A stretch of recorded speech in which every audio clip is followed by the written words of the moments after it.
Abike Omodalapo àìná ọ̀rọ̀ rẹ̀ tọ́pẹ́ ó tún jọpẹ́ lọ para irọ́ rẹ̀ wá kọ́ wá bá ojú mọ́jọ́ ìwọ lọ lọ́pẹ́ because it's your birthday today aláyé rẹ̀.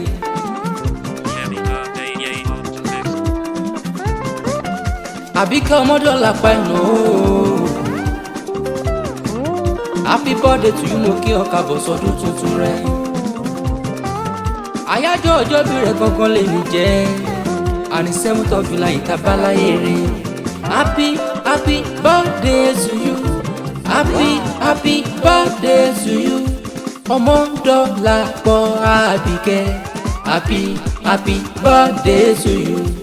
Ilé beautiful lady Àríkẹ́, ṣebí wọ́n lọ́mọ wọn ní ìlú Òṣogbo. Èní gangan ṣá lọ́jọ́ ayọ̀ rẹ, ọjọ́ bí ńlá, ọjọ́ ọpẹ́ rẹ má dẹ̀ ló jẹ́. Owó lọ́wọ́ bẹ́ẹ̀ ló dẹ́kọ̀ létí, wá ti máa gbọ́ ta ló sọ pé òun ò dẹ́gbọ́. Dọ́lápọ̀ today little birthday, má dá gànjọ́ aláyé rẹ̀. Abike Omodalapo àìná ọ̀rọ̀ rẹ̀ tọ́pẹ́ ó tún jọpẹ́ lọ para irọ́ rẹ̀ wá kọ́ wá bá ojú mọ́jọ́ ìwọ lọ lọ́pẹ́ because it's your birthday.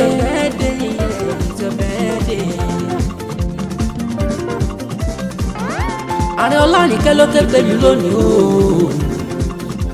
olórẹ́ ohun àtàtà tó ti lé lọ́dún sí the best friend ṣáàdẹ́ni ìwọ́n jẹ́ with understanding pẹ̀lú olùkan.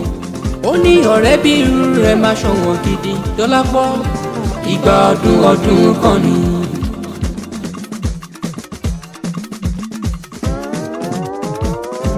Ọ̀túnbọ̀ ṣọ̀pọ̀ dún láyé ó dẹ̀ ní báwọn fọdún eléyìí ṣàṣemọ́. Ilé Àbíkẹ́ o ọmọ wọn nílùú Òṣogbo rò kí ṣánilé padà tó bí ọ. Òṣogbo rò kí nílé ọmọ sálá ọmọ wọn ní rẹ̀ gbogbo. Ilé ọmọ àwíṣẹ́ ọmọ aláró ọ̀kìn o ti ṣe Aláàfin Òṣogbo. Èsúrú ni wọ́n jẹ́sùn ní ìlú Òṣogbo, àkàrà ni wọ́n jẹ́sùn ní Ìjẹ̀ṣà o. Èsúrú bàbá náà jẹ́sùn lórúkí ọmọ àrùpẹ̀tà nílùú bàbá tó bí ọlọ́mọ. Ọmọ akèrègbè sóògùn ẹ̀mú dẹ̀rẹ̀, ọmọ akíkọ́ gàgàrà kíkọ́ tọ̀sán tòru.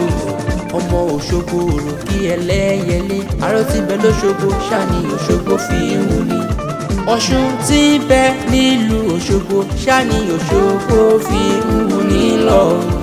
Àtàrúgbó àtọmídọ́mọdé sí Àjàsílẹ̀ mọ́ni nílùú Òṣogbo ni.